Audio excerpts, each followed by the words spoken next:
new videos to show my chicken coops, my flocks, my incubating process, all that stuff. So to start off, I have my food here for both my flocks, and I fill up their feeders when they get low with this crumble mix, and I add some extra egg laying, extra egg making supplement just for them. You can mix into the food. And I also like to give them grain scratch, so it has some grain and cracked corn and seeds, all that kind of good stuff. I give them a little bit of that in the morning.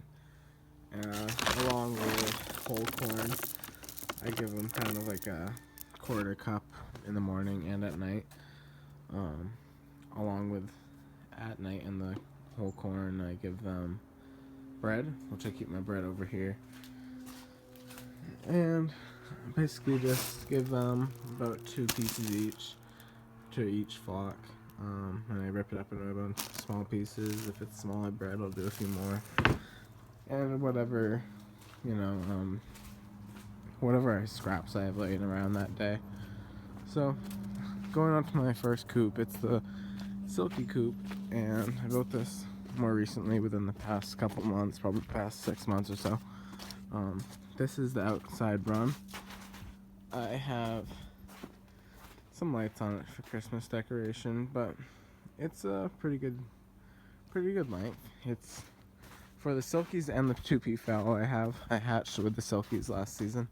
The door's right there. It's pretty good length. They don't go out here in the winter just because they don't like the snow, and but it's pretty easy to do. I just have a little simple hinge and hook here. Open it up, and a bunch of space for them to go in. So I just walk them out here. I've put them out here for a couple days during the winter because it's had a couple days where the weather's been good and I can bring them out. So this is the old shed we had. We used to just keep random shit in here, and basically we have a oil tank over there for the apartment upstairs. I blocked that off. These are the birds. 2 peafowl, you can obviously see on the perch right now. I like when I come in here, I like to generally shut the door behind me because the peafowl do like to try to climb out there, fly out there. If you have peafowl, I'm sure you know they can actually fly. They have flown up into trees. That's a pretty hassle to get them. My plan for the spring is to try and clip one of their wings each and see if that helps with them staying in the yard a little better. They were flying over to my neighbors and all that stuff. So this is the coop I have. Pretty nice sized coop for this amount of birds. A lot of the chickens kind of stay more on the ground. A few of them perch up there, but not very often. We used to just have a lot of bricks in here, so I lined all the walls with bricks and blocked off spaces where I don't want them to go with the bricks. And I have a bunch more bricks back there. Can't see, obviously. But the second part of this little area is this little dog kennel right here. Again, it's hard to see. But this is going to be my brooder area once the chicks I have in the incubator are out of the brooder inside and they're starting to get feathers. I'll probably come out here, put them in this dog kennel. It's about 3 feet by 2 feet long, and I put a bunch of chicken wire all along it because the little chicks will probably be able to sneak out in there. But yeah, so this is the silky coop. Have old pieces of Christmas tree, kind of give us a better hide. I give them 2 waters just because these guys go through a lot of water pretty quickly. I keep a water bottle with a mix of salt water inside the water feeder, and basically what that does is it acts like a reverse ice cube, and it makes it so the water doesn't freeze in the winter. and I found it's been pretty helpful. Sometimes it's frozen, and it generally means you have to redo the ice water, or the salt has kind of dissolved itself, and I don't really know, but it's worked pretty well. We have a heat lamp here that I leave on 24/7. I have it plugged in over here. It's held in pretty well in between the bricks and this piece of wood that's screwed in. So I have it sitting there. Every once in a while it'll get hit. It's never gotten knocked down from that position. I used to have it over there on that piece of wood, and then they started hopping up way up there and knocking it down and stuff. What I've noticed though, because this coop, it's all insulated, but there isn't any windows except for the light that comes up through the top up there. And eventually I'd like to add a window to this coop, maybe right on the door, not sure, because what this white light up here is their basically their daytime supplement light, and I have it plugged in right here, and I just unplug it at night. Then when it starts to get dark and I come out to feed them their bread and their corn, and basically I think it's worked pretty well. But two of my roosters, this is Esther here, he has a nice lavender color, and this is Val, he's a blue, and basically they like to crow all night long from 11 p.m. until the morning, basically. So I've been trying to have this light in here that has helped them realize it's nighttime now, it's daytime now, because they are in here a lot of the time, because Silkies just really don't like to go out in the snow. When they get wet, they get really cold, and that's pretty common with these guys. So the original flock I had was the buffs and the two roosters I just said, and the black girl right there. I have 4 buffs. There's 2 over there in a nesting box over there. And then I hatched 6 chicks this past year, so before the winter came. And those 6 came with the 2P fowl, and I hatched all of them. So they're all the same age, and they've grown up together. But I found out 3 of them are roosters, so I only have 2 hens out of the 5. One of them passed eventually. She got attacked by a predator, you know how that goes. So, but basically, I have a pretty high ratio of roosters in here. So I'm getting rid of some of the splash roosters. Probably going to get rid of at least 2, and deciding whether I should keep him, the lavender rooster, or the blue rooster over there. It's a hard choice. I've had them all since they were pretty young, and I just got really attached to them. They're all really fun birds. So over here I have this it used to be an old water bucket out in the old chicken coop, and it had a leak on the bottom of it, so I just stuck some hay in it, and I've been getting eggs in there actually every couple days because they hop right in. The other nest box I have is an old crate.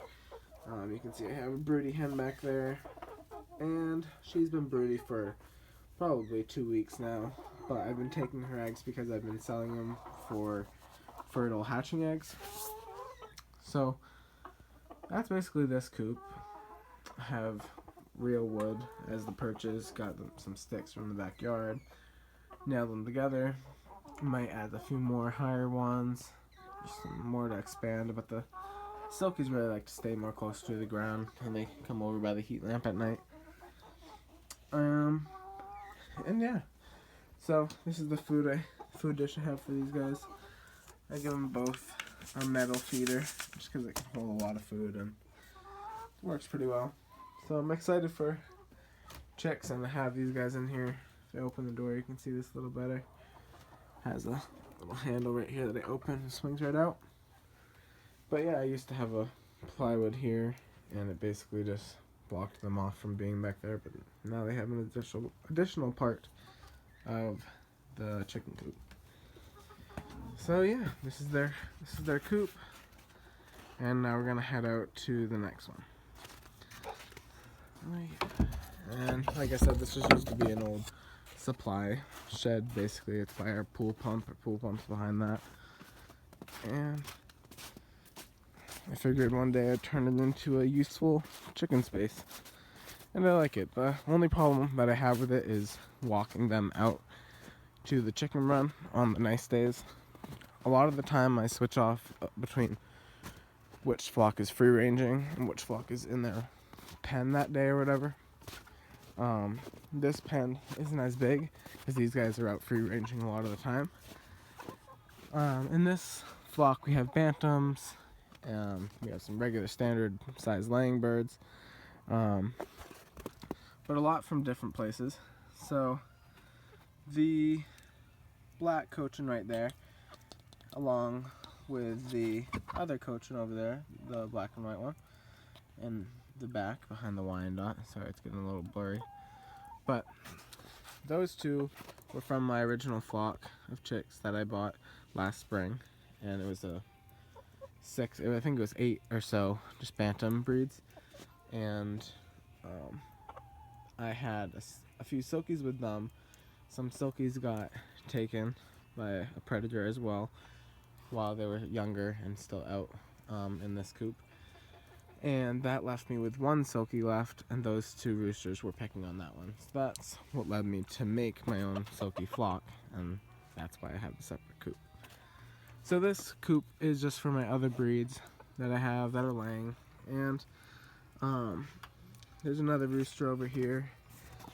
I'm in the process of rehoming him along with one of the splash roosters and that black and white cochin right there.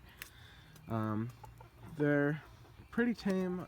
Those 2 specifically are a little more skittish and they crow a lot. That little black one, he's just really sweet. He comes up to me and eats food from my hand, and he's really nice. So we're trying to keep him around with these ladies. Surprisingly, even though how small they are actually fertilizing the bigger hens' eggs. I have those 2 Wyandottes, and that red and that red one on the board over there, they're both, I think, a mixed Rhode Island red or New Hampshire red, some type of breed like that, that I got from work. We had too many chicks last year, and I got a few, so I got those 4. In the back you can see this barred rock. She is from an original flock probably 3 or 4 years ago, and we call her Lefty because one year she got frostbite on her left foot because she stayed out all night and got some frostbite. You can also see there's some Christmas trees back there. They just like to hide in it, walk around it, sometimes they even peck at it. As you can see, the little white hen, that one right there. And there's another one that looks just like her. She's back there. Them both, along with the white rooster over there that I said originally, I hatched as well last season because I got them from work, and they're a very cool little bird. So this is the inside of this coop. This is the coop I've had for years now. There's an old rug on top of it. I feel like that keeps insulation inside of it, and it keeps it a little warmer. Added some Christmas lights to this coop too because I just like the way it looks. This is the main door. Have it just on like a chain hinge door, so I can open this up and let them out. But these birds as well don't like to come out on all this snow. There's no free ranging space in the yard right now, so they come out in here and they go inside at night. Some of the birds in here have names, some don't. I'm getting probably about like 5 or 6 eggs a day, and I'd say that's pretty good for I have about 7 or 8 hens that are laying. The barred rock over there isn't laying anymore because she's so old, but she's still sticking around. I'm not going to kick her out. So these guys just have 1 water and 1 feeder. Feeder's a little low. Definitely gonna have to fill it up after the video. They also have a heat lamp in here because in the winter I just like the birds to be warm. I like them to be comfortable. They all can fit in here pretty fine. They have a roost over there, and they also roost up here. They have their nest boxes up there, and a little additional space down there. So that's this part of the coop. I can get into the coop on the other side. Obviously you can see that door. That used to be a spot where I could put chicks to kind of like establish them into the flock without being picked on and stuff. But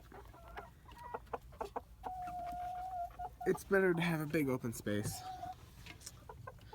And the last chickens I didn't talk about, I have 3 of these little buff Brahmas. They're really cool looking. They're really pretty. They have the feathers on their feet. I got them from a local farmer probably like a month or so before they started laying, because I wanted some more girls for my bantam roosters, because I wasn't sure if they were actually fertilizing their eggs or not. But they're doing the job. They're doing it well. So I'm going to hatch some of their eggs before I get rid of the roosters. I'm going to keep that black rooster, obviously, like I said, but the rest of them are going to have to go eventually.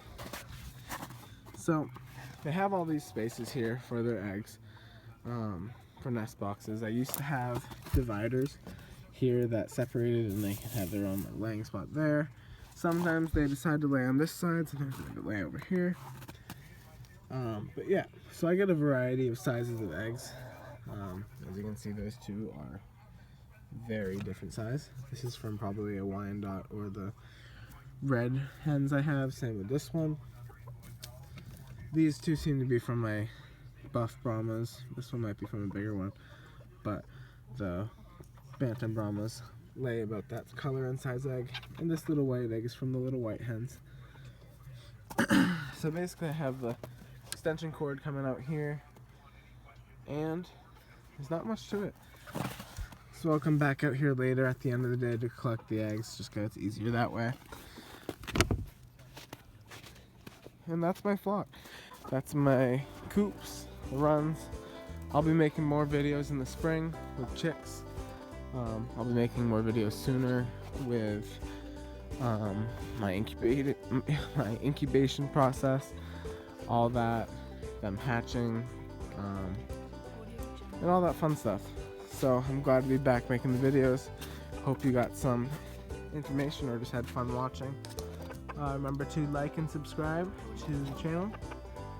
It's going to be new. It's going to be some fun stuff, but let me know if you have any questions or suggestions of anything or requests of videos that you want me to do. Alright, have a good day everyone. See you later.